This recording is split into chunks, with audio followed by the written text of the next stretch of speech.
Nama saya Aditya Linardo, saya kuasa hukum dari Pak Haji Zainal Akalo.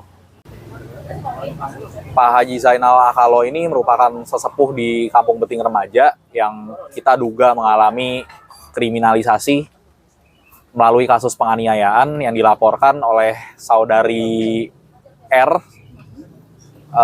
di Polres Jakarta Utara. Yang sekarang kasusnya sudah pelimpahan ke Kejaksaan. Jadi Pak Haji Zainal ini merupakan warga senior lah di situ, selain sesepuh dan tokoh masyarakat. Beliau ini memang ada beberapa konflik dengan pejabat setempat lah ya, kita bisa bilang oknum pejabat setempat.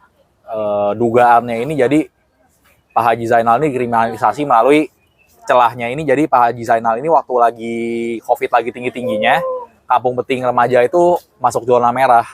Sedangkan warga-warga di situ ada beberapa anak-anak muda yang masih berkeliaran di jalanan di depan tepat rumah depan Pak Haji ini. Jadi Pak Haji ini untuk menjaga kondusivitas wilayah, dia melakukan peneguran lah ke si anak kecil ini untuk jangan main-main di luar dulu. Terutama juga memang di rumah Pak Haji Zainal sendiri lagi ada yang positif, istrinya Pak Haji Zainal positif, anaknya juga kalau nggak salah lagi positif. Makanya Pak Haji Zainal daripada maksudnya nongkrong di depan rumahnya dia kena COVID juga, lebih baik disingkirkan dulu. Nah tapi orang tua dari si anak yang ditegur ini, oknumnya ini, mungkin merasa tidak senang atau gimana, mungkin pernah ada konflik juga sebelumnya dengan Pak Haji Zainal. Jadi keluarlah kata-kata kasar kepada Pak Haji Zainal, lalu menantang untuk ya udah pukul aja pukul. Ya sedangkan Pak Haji Zainal kan sudah tua, jadi mungkin dia kaget. Ya memang ada pemukulan dari Pak Haji Zainal sendiri mengakui, tapi maksudnya motifnya ini sebenarnya untuk menjaga kondusivitas selama COVID. Kejadiannya ini sendiri sekitar 1 tahun yang lalu ya. 1 tahun yang lalu bulan Agustus atau September lah kalau nggak salah. Laporannya? Laporannya 1 tahun yang lalu. 1 tahun yang lalu, tapi memang baru P21 sekarang. Pak Haji sendiri sebenarnya juga mengalami pemukulan di bagian kepala sini, benjol. Cuma Pak Haji memang tidak melakukan pelaporan. Karena kan status beliau sebagai sesepuh di situ dan tokoh masyarakat juga, biasanya Pak Haji ini memang yang mendamaikan.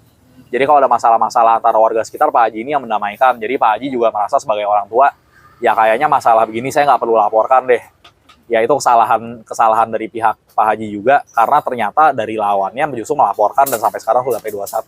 Kita udah mencoba untuk mengajukan mediasi beberapa kali dari beberapa warga dari forum warga Beting Remaja juga udah beberapa kali mencoba melakukan pendekatan pada pelapor. Tapi memang beberapa kali itu ada bahasa-bahasa ya, pintu maaf sudah tertutup, tidak ada damai, seperti itulah kurang lebih. Nah ini yang aku cukup prihatin, karena Pak Haji Zainal sendiri ini di kepolisian mungkin sudah baik ya, tidak dilakukan penahanan karena mempertimbangkan faktor kesehatan. Aku cerita sedikit backgroundnya Pak Haji Zainal ini pernah jadi korban kebakaran, kalau aku nggak salah itu sekitar 80% luka bakarnya. Jadi memang mukanya habis, kupingnya habis. Nanti aku bisa perlihatkan foto-fotonya juga waktu kejadian. Sekarang memang kelihatannya udah agak normal, tapi udah hasil operasi plastik sebanyak 2 kali.